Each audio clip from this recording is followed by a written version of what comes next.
We're about a week and a half away from the daylight saving time change on March 8th, and for many people, losing that hour can really throw off their sleep and daily routine.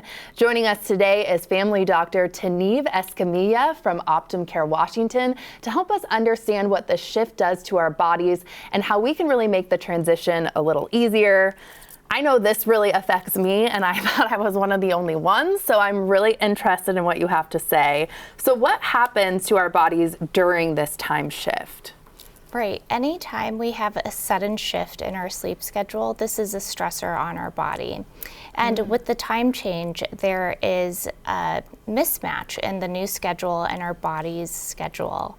And with that mismatch, people notice that they might feel more fatigued, less alert. Some studies show that there is an increase in car accidents and workplace injuries.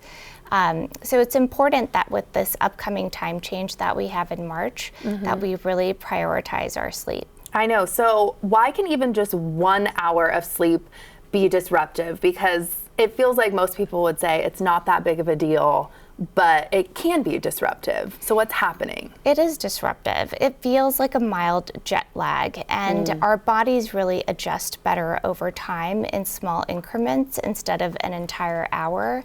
And that is the maximum that we can adjust to in one day is an hour. So it can feel very jarring to our system. That makes sense. Are there certain groups of people too that are more sensitive to this change than others? Absolutely. Some people have a harder time syncing their circadian rhythm, their biological clock, to a new schedule. And some populations that are known to have more difficulty are teens and night owls. Ooh, I'm a night owl. That's me.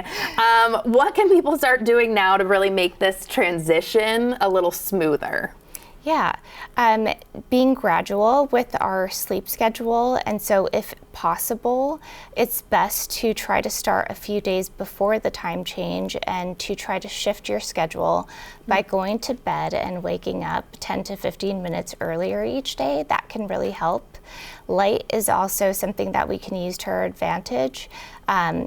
We can use light more during the day, and this really cues us to stay awake, and trying to avoid light later in the day and avoiding screens later in the day cues our brain and our internal biological clock to be ready for bedtime. Okay, so I need to put my phone away and stop hanging out on screens. Instagram and TikTok. You mentioned this earlier. I found this to be really interesting. Research shows car crashes spike after the daylight saving time change because people are short on sleep. What does that lost hour really do to our alertness and our decision making? It really impacts our sleep over the course of several days, and there's an accumulated sleep debt that occurs, and that is why it's harder to concentrate and we feel less alert. So it's important to be aware of how your body is feeling after the time change and to really take extra precautions if needed. Yeah, definitely. And how does Optum Care Washington support patients who are struggling with sleep? When they contact you, what happens next? Sleep is such an important part of your health. It really is a priority, and it's a key part of your cardiovascular health, your metabolism, and your immune system.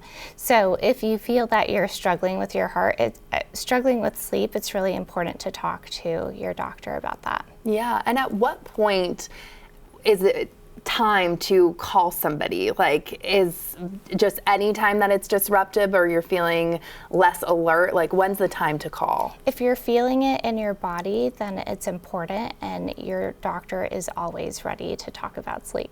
Okay, I love that. Thank you so much for being here. I know you're busy and this was great. Yeah, and to learn more about the care and support available through Optum Care Washington, just head to the website that you see right there on your screen for some more information. Noonday Northwest is sponsored by Optum.